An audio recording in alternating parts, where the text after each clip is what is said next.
Central Issues is made possible by contributions from viewers like you.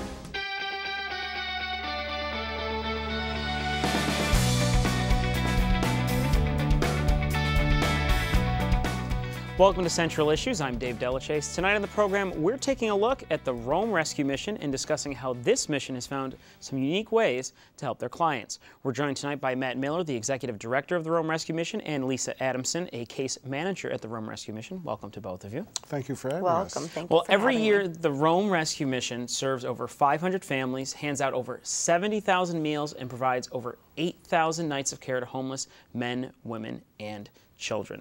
Now, let's talk a little bit about the area you guys serve. Obviously, it's the Rome Rescue Mission. Are you restricted just to Rome? Are there outlying areas that you also serve? There are outlying areas. We have actually clients as far away as Boonville, Camden, Lee Center, Oneida. So it's quite encompassing area. Primarily, though, the bulk of the people that we serve are from the direct Rome area.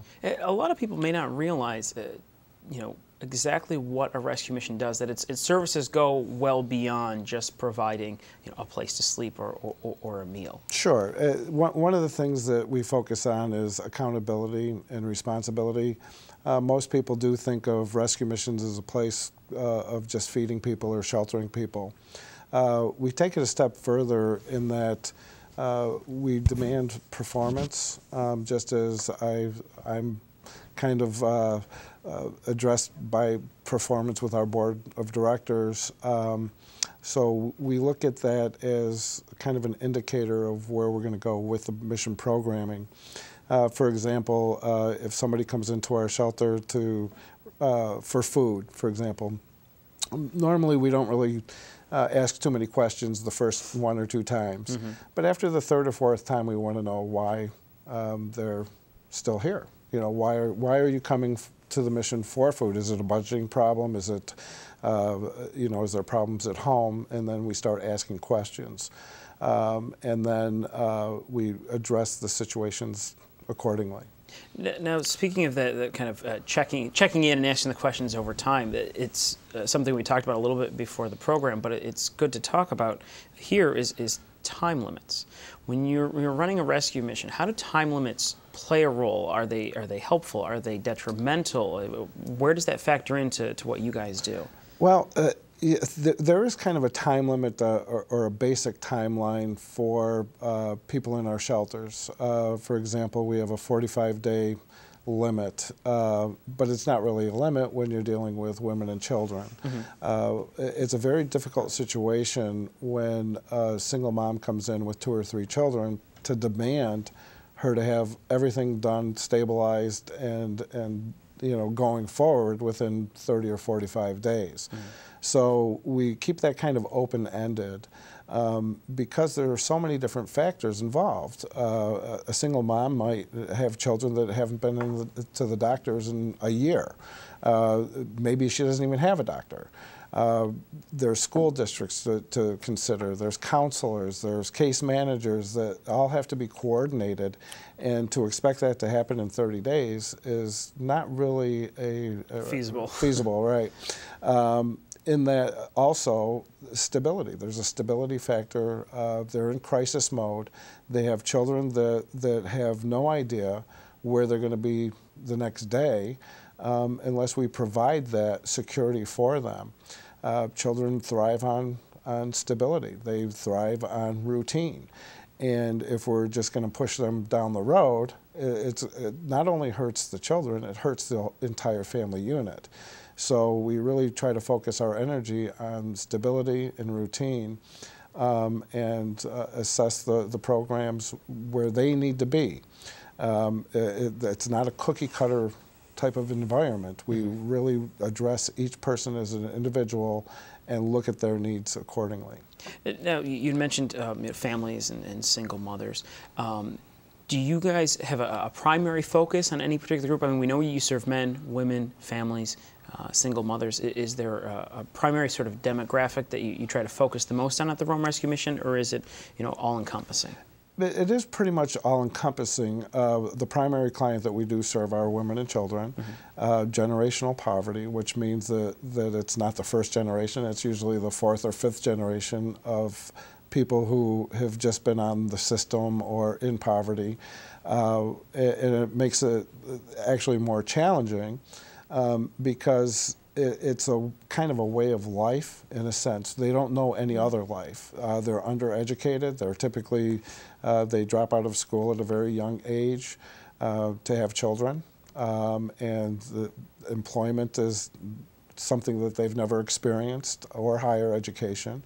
So it really does present a whole set of different problems in a sense. Now, I want to get to both of your backgrounds here, so I want to give you guys both enough time. But Lisa, we haven't had a chance to chat with you just yet. Now, you both are bringing quite a bit of life experience to the rescue mission. It's not like you're coming from an outside world here. Like I said, we're going to get to both of you. But Lisa, could you talk a little bit about how long you've been involved with the Rome Rescue Mission and sort of what brought you to there? I have been with the Rome Rescue Mission going on 3 years now. I started out being addicted to prescription medication, and you never know what circumstances, you know, life is going to throw at you. So my life just became out of control, really bad choices. I didn't have an option, you know, at the time or places to go. I've never heard of a mission. I did go into a church, and they recommended that I called Matt Miller. I immediately called him. He said to me on the phone, "Pack your things and come here now." And I did. And when I walked through those doors, I just want to say it changed my life. What they offer there is a lot of guidance and support. And when you do walk through those doors, you're treated like a family member. I went through schooling. They got me into school for case management. You know, prior to that, I did have to go to CRC. I went to Community Recovery Center. They put me through schooling for case management, and I worked my way up through there. I did complete the whole program, which was about 6 months. I was in their shelter, then I moved up into transitional housing, where I was called the den mother. I was called the den mother there. I never expected this to happen, you know, in my life, to become part, you know, of a mission. Like I said, I've never been in a shelter before, didn't even know they existed. How did it feel to be accepted in like that when you gave Matt that call? Wonderful. I didn't have another option. There was no other option. Like I said, you know, people think that homelessness, it is generational, and it does have a lot to do, you know, with poverty, but my upbringing wasn't like that. I had a lot of love and support and came from a Christian background, but you just don't know how things are going to turn out in life. And they open their arms and let you in, no questions asked. And you know, having gone through those kind of experiences yourself, what do you feel that you're, after having gone through in that, are bringing to the people you help now? Well, I'm bringing to them a lot of experience in being in their shoes. And I was very naive and a little bit judgmental, because you wonder, you know, why are they like this? You know, are they not going to work? Are they lazy? What, you know, what's the initial problem? And now being in that situation myself, I think I bring a lot of support to especially drug abuse, alcohol abuse, and I don't know what else. I'm very nervous a little bit here. No, that's okay.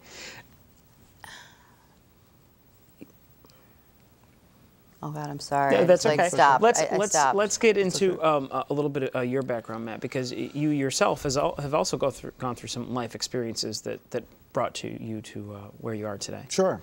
Actually, 22 years ago or so, I grew up in the 70s and 80s. Got wrapped up in the times, I suppose. I came back from a upper middle class family, and made some very poor decisions with my partying and you know, just kind of carousing and stuff like that. And I ended up losing some of the support, of course, from my family through alienation and just being able to, they just couldn't handle it. And I couldn't handle it. And so I ended up homeless in Florida. and for about a year, I suppose. And the experiences were not pleasant. It was a very violent environment that I was in, and it changed my life. I didn't even know what missions were. I really didn't have any idea of what kind of help was out there. So I ended up leaving that environment. It was kind of an environment of choice for me, though, because of the things that I did to my family. I was in a very self-destructive mode, and I woke up one day and just said, I can't do this anymore. In fact, I was living in a horse barn, and at the time I didn't know it was owned by a church. And there were several kids. In this barn, I had this little tarp, and I used to use it to shield myself from anybody walking by. And one day I went to my home, and I had my cooler full of beer and some bologna and some oranges and stuff like that, and I heard some kids playing right outside the barn. And so I brought the tarp down and kind of hid and just stood silent. And that was very, very difficult for me, because I had to, when that happened, the children's voices really brought back memories of my childhood, which was a very happy childhood. And it all kind of rolled together. It was kind of like a tidal wave of emotion, because I missed that kid. I missed my mom. I loved my mom very much. My dad was my hero. And at the time, I didn't think I'd ever be able to tell them, because I was on a very self-destructive path. And I kind of woke up out of my self-pity, I suppose. And the children were still playing, and so I coughed, and thinking it was going to scare them away, and it didn't. The kids, I could imagine that they were huddling outside, because now they have an intruder in their life. They have a bum in the barn. And they huddled up, and the leader, the oldest kid, I would imagine again, said, "It's settled. We'll do nothing. We'll leave them stay." And as they were leaving, I heard footsteps coming into the barn. And it was a dirt floor. It was like a sand floor. And it was a little boy, probably 7 or 8 years old. And all he said to me was, "Hey, mister." And he left something for me. And then he left. And he said, he left, and I was expecting either the cops to come or the pastor or whatever, you know. I wasn't moving. I was tired. I didn't want to do this anymore. And after 45 minutes or so went by, I came out of my cocoon, and I thought the emotional trauma would be over. But it actually just started, because what the little boy left me was a bag of chips and a soda. And to this day, that is probably the nicest gift that I ever received. And it wasn't the chips and the soda. It was that little boy and that crew of kids saying that I matter. You make it, you make a difference, and you're loved. And so that actually started to change my life. I continued a destructive pattern for a couple years after that. But I ended up in Utica through the McPike program, and then I went to the rescue mission in Utica, and went through their program. They were looking for a manager of their thrift store at the time. I took the job. I asked for the job, and then they moved me out to Rome, and have been there ever since. Wow. Both some incredibly powerful stories, but certainly explaining why you guys are as passionate about helping people as you are with the experiences you've had. We have to take a quick break. I don't want to cut you guys off because these are wonderful, wonderful stories here. We have to take this one quick break, but we want to remind you, please visit our blog, centralissues.org, and answer the question of the day, which is, what do you think should be done to help the homeless people of your community? We'll be right back. Frontline provides me with information that makes me think. First I shout at the television. You gotta be kidding! You won't see this anywhere else. The stories hit close to home. Truth is a very valuable commodity. They're uncompromising. I want to do something. I want to take action. It changed the way I actually live my life. It lets me make up my mind. I trust it. When I watch Frontline, It makes me angry and it makes me want to voice it. I want to make a difference. We can make a difference. Frontline. These guys are my heroes.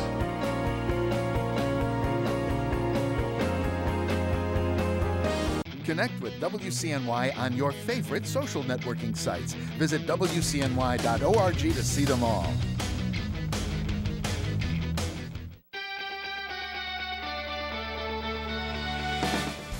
Welcome back to Central Issues. I'm Dave Dellecese. On the program tonight, we're talking with Matt Miller, the Executive Director of the Rome Rescue Mission, as well as Lisa Adamson, a case manager of the Rome Rescue Mission. Welcome back to both of you. Thank you. Now, we had established your guys' backgrounds before the break, but let's talk a little bit about what you're doing now with the Rome Rescue Mission. You work very hard to make the Rome Rescue Mission a very unique place unto itself.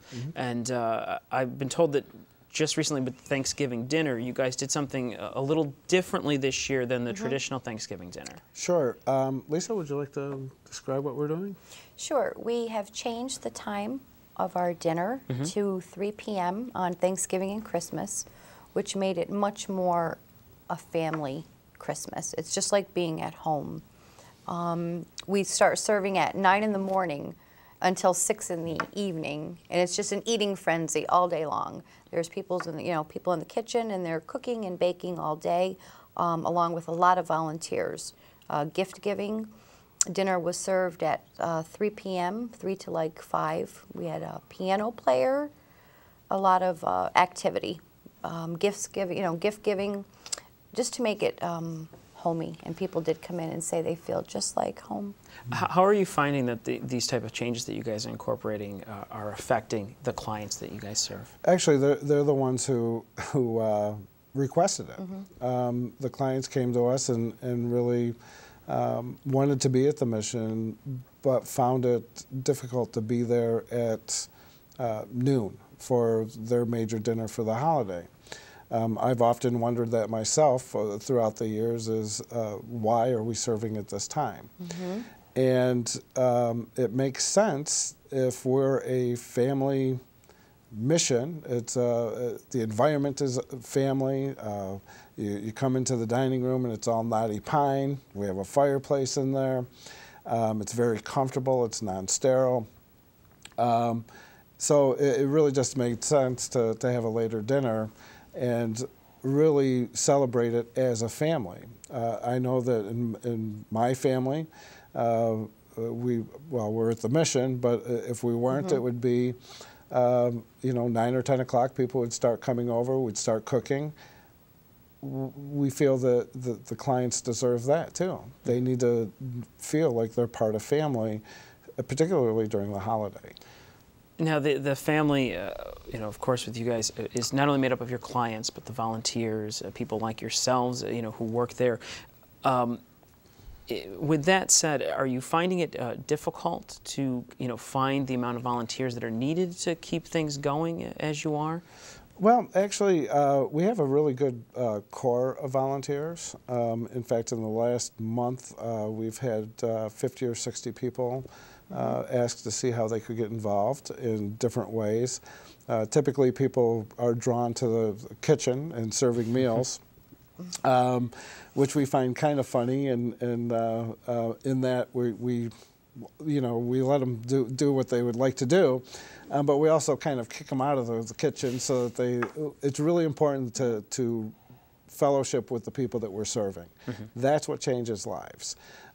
They hear myself, Lisa, Shirley talking about what's going on and how to accomplish things, but they hear us every day.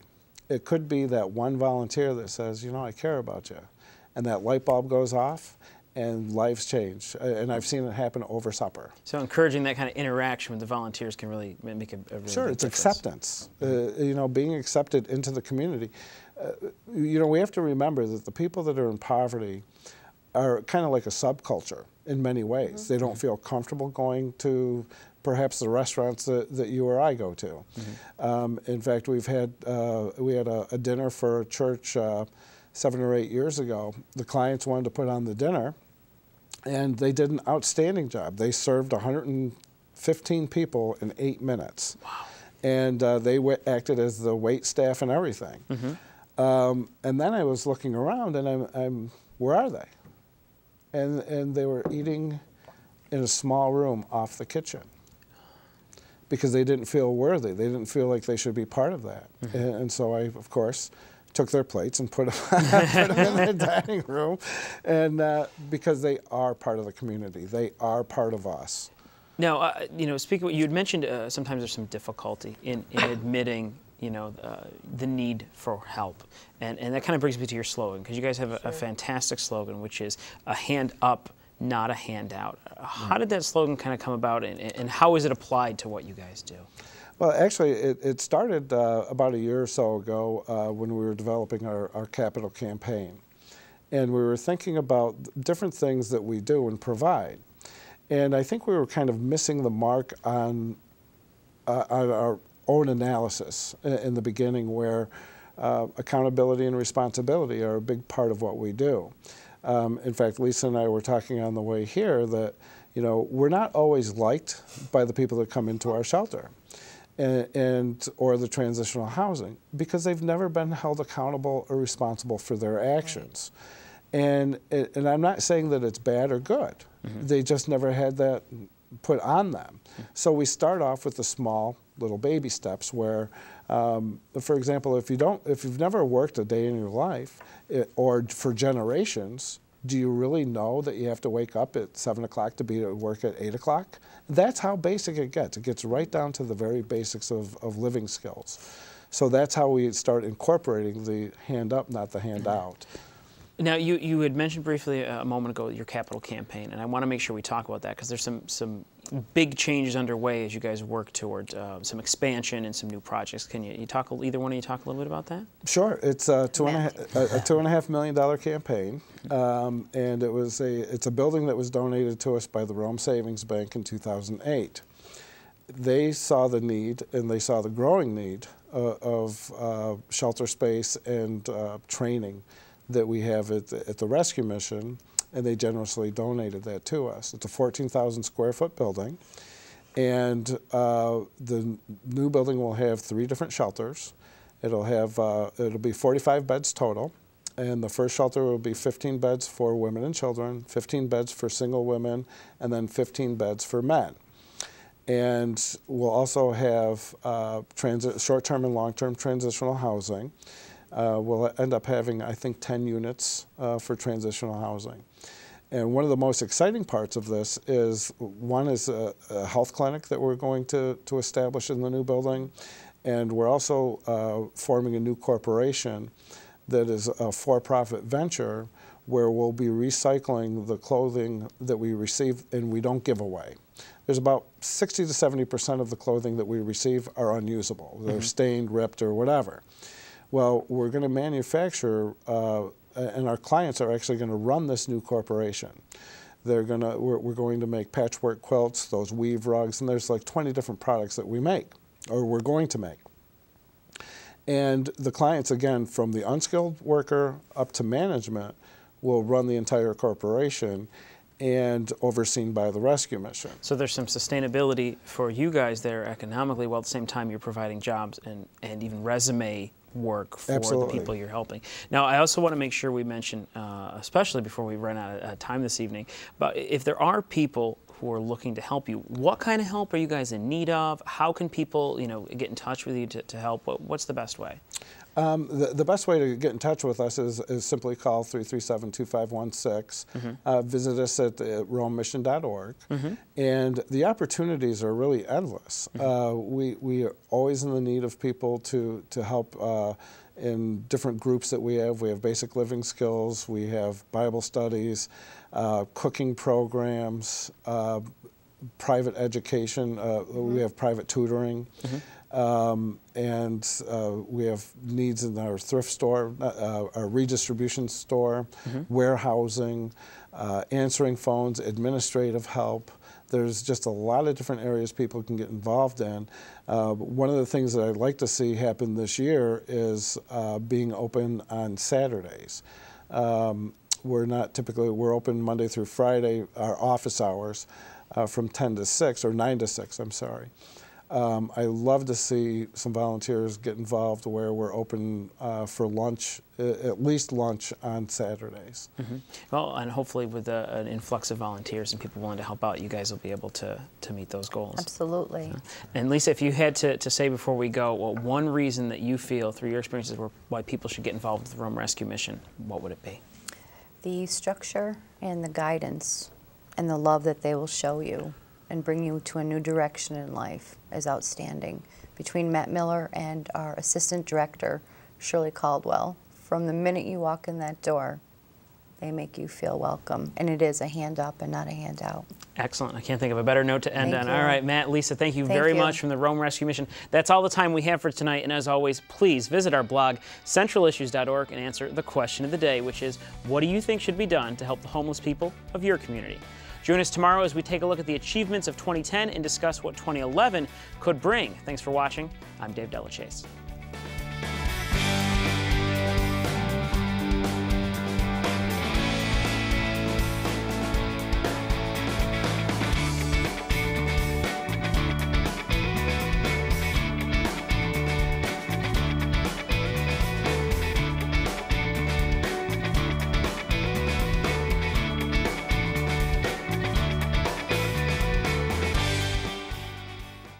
This program is brought to you by the members of WCNY.